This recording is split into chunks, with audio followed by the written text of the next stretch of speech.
next up we have Dominic and Joey. So our first set of winners. They were a team that worked together on Sasquatch Stomp. And I'm gonna go ahead and show their pitch video first, and then they can come on and I have a few questions for them. So I'm gonna share my screen again.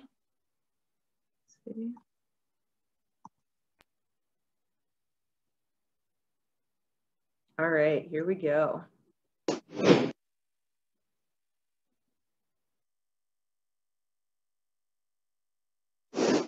My name is Dominic. And I'm Joey. Our game is Sasquatch Stomp. So basically, the objective of this game is to get 3 of your hunter doe hunters in the cabin. Before you get stomped. Now, this game is for 2 to 4 players, ages 5 and up. To set up the game, you have to pick a color, and that determines where you start on the game board. You mold your meeples/hunters, and you have to make 8 hunters to put in your hunting tower. All the players are set up. The player that rolled the highest dice rolls their turn. And then, if that person lands on a shortcut, they can go the way the arrows are pointing. And on the Bigfoot dice, it says which way the Bigfoot moves. And if the Bigfoot die lands on the footprint, that player has to draw a Bigfoot card. Pick any player's hunter to stomp. No! Don't get stomped in Sasquatch Stomp. All right. Oh, there we go. I'm gonna stop sharing, and then we can get Joey and Dominic to hop on. Hi, Dominic. Hi. Hey, Joey. Oh, Hi. There you go. How's it going today? Good. Good.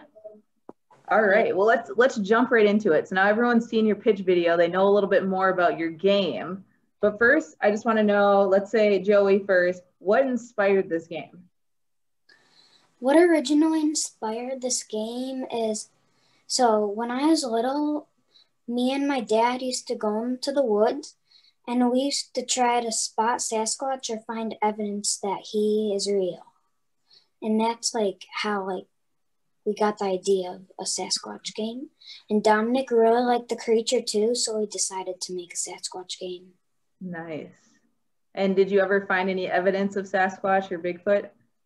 No, we never did. No, but that's still super cool that you went out. And like I told you the other day, I want you to keep looking because it would be awesome if you found something. Cool. Yeah, that would be really awesome. Yeah. So Dominic, what were the initial concepts of your game? What did you go through when you were brainstorming and thinking of ideas? Well, so at first there was this maze. It was complex, and there was regions, and there was these evidence cards, and you had to prove or catch Bigfoot. But then we wanted to simplify it, so we said, why not I try to get away from Bigfoot because he could be a dangerous creature. And yeah, those are some initial concepts. Yeah, so what I heard you say was at first it was really, really busy. When you were talking about the board, it was you're moving all over the place. Maybe there are different trails, and you ended on a square, which was very simple. It looks a lot like Sorry, kind of. But very easy to move around the track, easy to understand. Cool. So speaking of the board, Joey, do you want to talk about how you guys designed the board? So originally we just had a blank piece of board, and then we started drawing little squares all around the board and the discard and the pile where you put the cards. Mm-hmm. And then we put the little footprints on. It's really funny how we got those footprints, because we got a stamp with 2 baby feet on it, but we just took one off. Then it looked like a Sasquatch footprint. That's so funny. That's hilarious. And then how did you pick the 4 different colors? I see it's really broken into 4 colors. Do you remember that? Yeah. So we were gonna just make it like one giant forest, but then we thought it'd to tell where a player starts with their color, we would make 4 separate regions to end, so it'd be cooler to have different shortcuts than just one bridge. Yeah, I love the shortcut idea too. I actually just played Trouble this weekend. It was a Star Wars version of Trouble. And it was the same idea where it had the 4 different colors in the corner. And then there was a shortcut where if you landed on it, you could fly over to the next piece. And so it feels so good to land on those shortcuts. So probably much like when you guys were playing, when you land on that shortcut, it's amazing. So that's cool that you put that in there. Let's hop back to you, Dominic. Let's talk about the Play-Doh people. Where did that idea come from? How did you make the molds for them? I think that's cool. That's a pretty interesting story. So it's not that interesting, but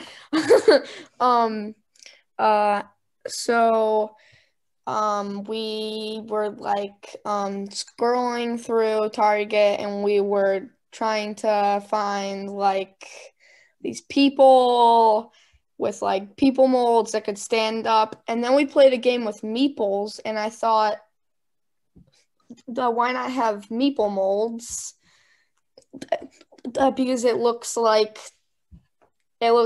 can look like anybody. Mm-hmm.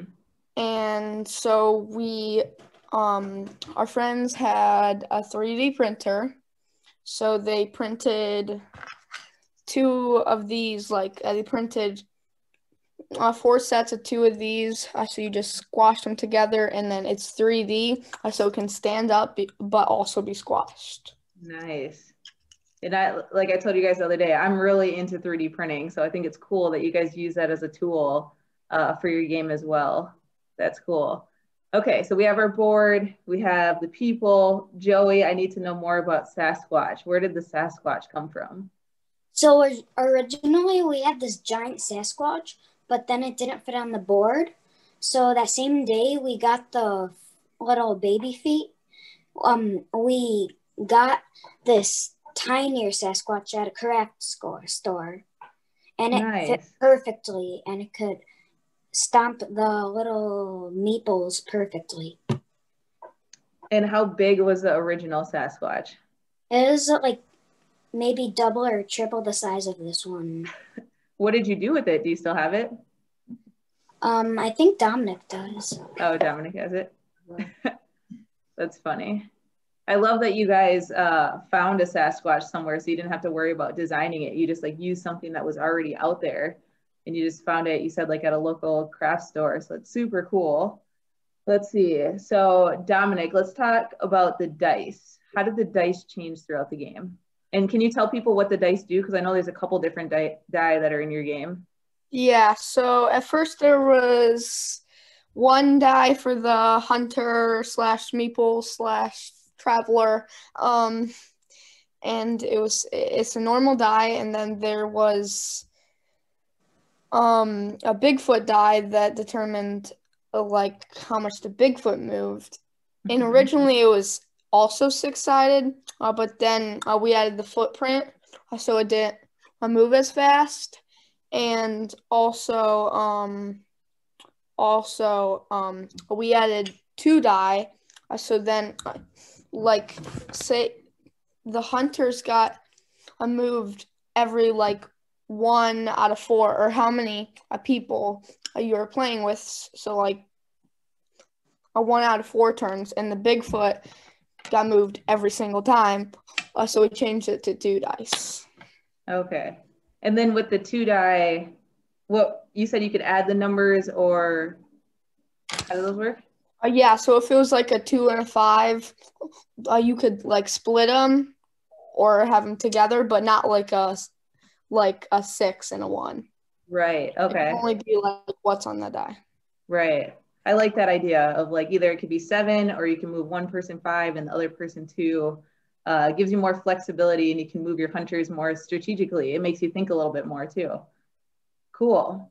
Let's see. So Joey, I know play testing was tough this year because of the pandemic. So you probably didn't get to play test as much as you would have liked. But were you able to play test at all? And what was that like? Yes, we were able to play test because at the time we were building the board, we finished the prototype. So then my cousins were and brothers were over.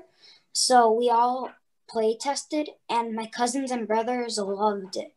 It was so nice watching them play something that me and Dominic personally made. Yeah, that's cool. I'm glad that they enjoyed it. I would enjoy that game too. That it seems so fun to like squash the people. And then Dominic, were you able to play test at all either?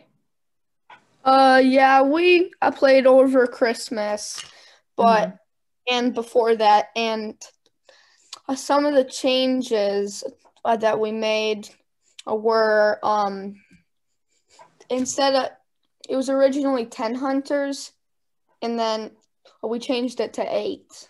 Okay, and then what did that do? Why did you change the number of people? Because it was like getting like stomped like and then like it took too long to like mold all the people. Okay, so to set up the game, it was just taking forever for just the setup. Okay, Yeah. that makes sense. And if I remember right, there was a card that you get to bring your people back. Like if someone got squashed, if you were lucky, you got to bring a person back in. Cool. That's awesome. Okay, let's see. So Joey, the timeline, how long did it take you to design this game? We just kept on going back and forth between 3 ideas, but then we just simplified the game like Dominic said earlier.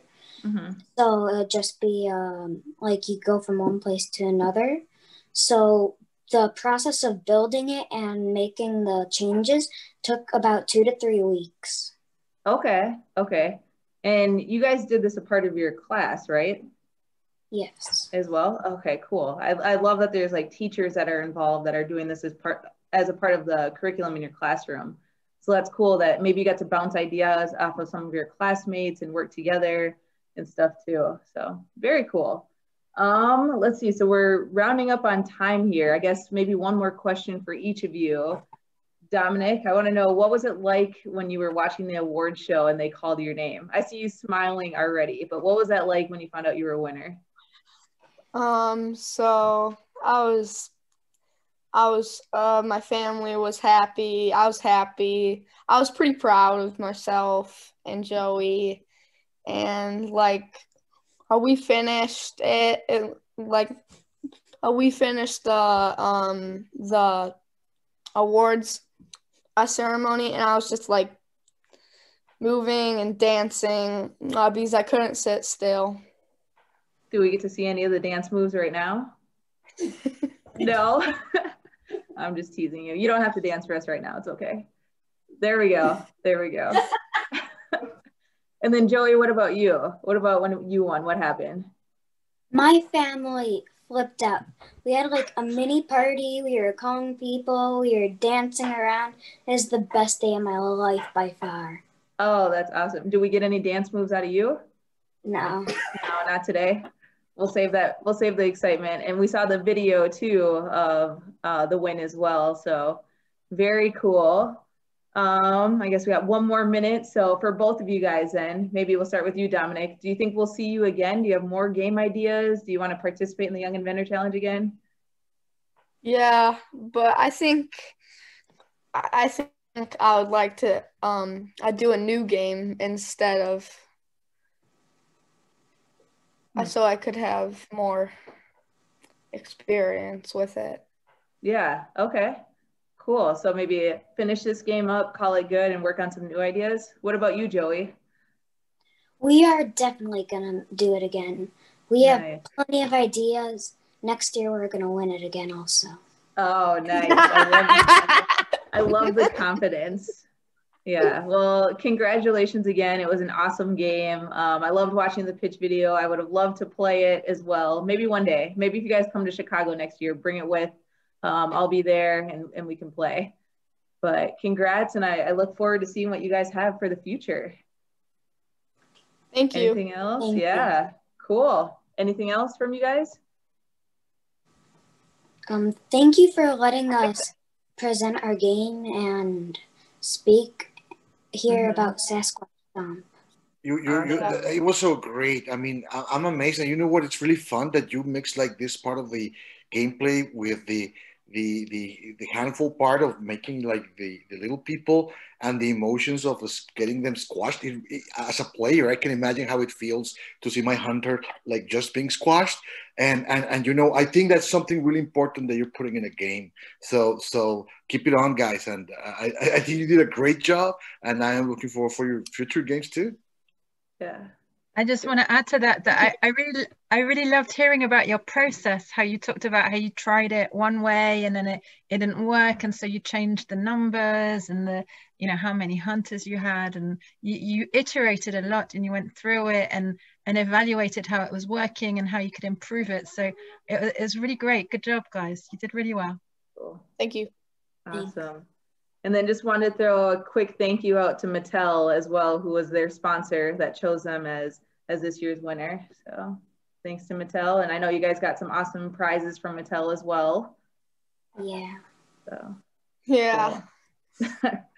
All right. Congrats again. I'll talk to you guys later. Thank you so much. Yep. Good job.